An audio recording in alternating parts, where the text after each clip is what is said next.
Check out this brilliant and rarely seen interview that NBC did in 1967 with Dr. Martin Luther King Jr. You'll hear him talking 55 years ago about concepts we recognize today as structural or systemic racism and generational poverty. This was among his last TV appearances because Dr. King was assassinated just 11 months later.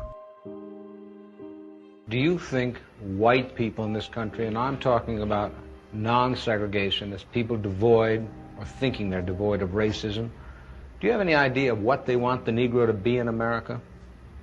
Well, it depends on the level that we are talking here, because I think you have to make a distinction between the people who are genuinely and absolutely committed in the white community on the question of racial equality. And I must confess that I think they're in a very small minority. I think the vast majority of white Americans will go but so far.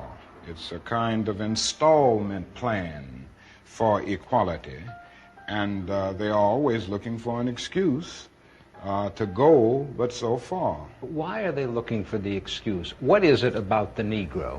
I mean, every other group that came as an immigrant somehow, not easily, but somehow got around it. Is it just the fact that Negroes are black?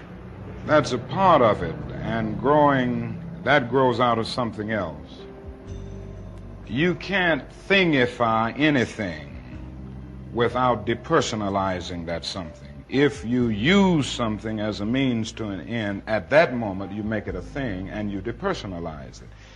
The fact is that the Negro was a slave in this country for 244 years. A willful thing that was done. The Negro was brought here in chains, treated in very inhuman fashion. And this led to the thingification of the Negro. So he was not looked upon as a person.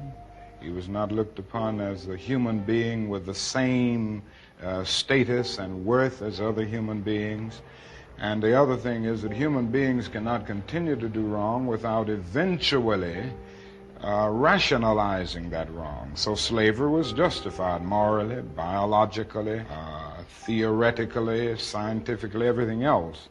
And it seems to me that white America must see that no other ethnic group has been a slave on American soil. That is one thing that other immigrant groups haven't had to face.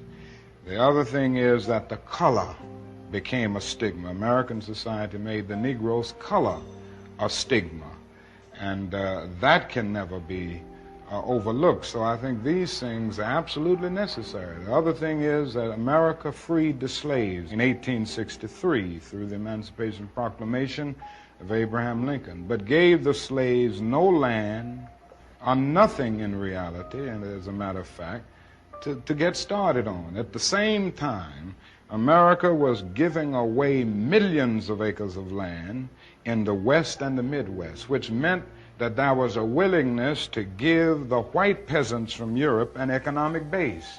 And yet it refused to give its black peasants from Africa, who came here involuntarily in chains and had worked free for 244 years, any kind of economic base. And so emancipation for the Negro was really freedom to hunger. It was freedom to the winds and rains of heaven. It was freedom without food to eat or land to cultivate, and therefore it was freedom and famine at the same time.